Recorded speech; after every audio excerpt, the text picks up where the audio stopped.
This is me again, same me.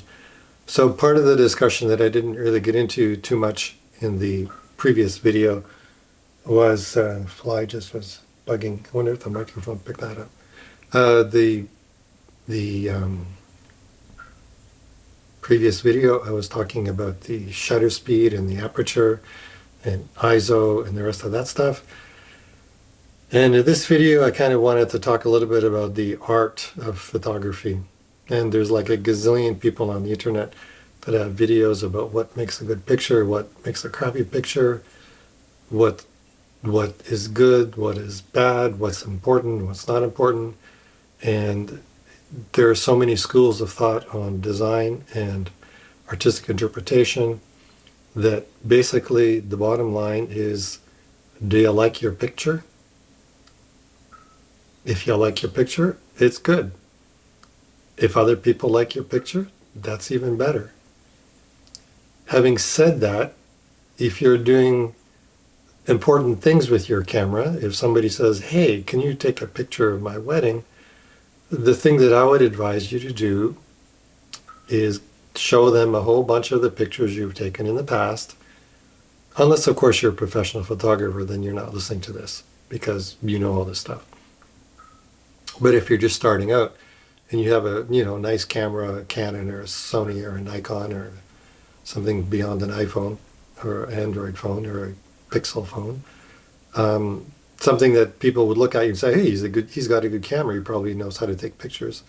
If somebody asks you to do something like take a graduation picture or take a wedding picture, wedding pictures or something like that, the thing you want to make sure is they know the type of photographs that you take.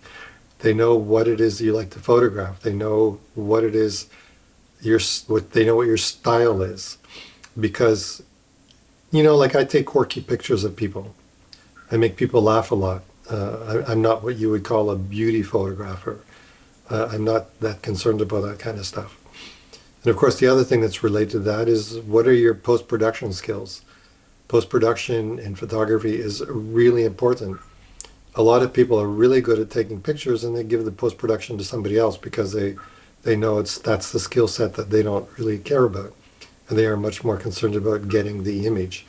Other people want to do both ends of the project themselves, so they will spend the time getting the photograph exposed correctly, composed correctly, and then bring it into Photoshop or Lightroom or Luminar or Affinity Photo or whatever the heck they use, and just spend as little time as possible finessing each photograph.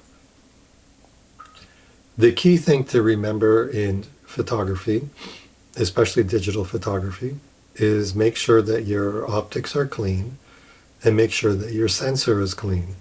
If you have dust on your sensor, it's going to show up as a black dot on the screen, on the picture, and it may or may not be in focus. Probably it's going to be out of focus. If you find that you stop your lens down from f4 to 22 and you start seeing a lot of dirt, then that's dirt that's on your sensor and on your lens, and you got to clean it out. If you don't clean it out, you're going to be pained with getting rid of all those spots, especially if you're doing multiple exposures, or you're doing high dynamic range photography, or you're doing bracketing of exposures. So you have to be pretty careful with that kind of stuff, because you can definitely get bogged down in those types of photographs if you're spending a lot of time photoshopping or fixing pictures. The other thing that's important is to have your camera always horizontal or always vertical. Not tipped sideways, not tipped forward, not tipped backwards, because then you're going to end up with problems with parallax and lines going weird and all that kind of stuff. The other thing to be aware about with wide-angle lenses is you're going to be distorting people's faces. You don't want to be distorting people's faces too much. You want it to look pretty normal. This is being shot at around 40 millimeters, I believe. And at that length, my face should look pretty much like it looks in reality. If it were shot at 28 millimeters and I was a little closer to the lens, my face would be distorted. And then again, if you shoot at 90 millimeters, again, on a full frame, If you shoot at 90 millimeters, there's going to be a little bit of compression. Because I'm doing this myself right now, I don't actually know what the background looks like, whether it's out of focus or not. I should have paid a little more attention to that. This one is being shot with a boom camera, a boom lens on the camera, just a cheapie. It came with the camera that I'm going to be returning, using the Sony a7 III, and the kit lens that came with a different version of the Sony a7 III. It's called the a7C. So this is the kit lens that came with that camera that I bought separately.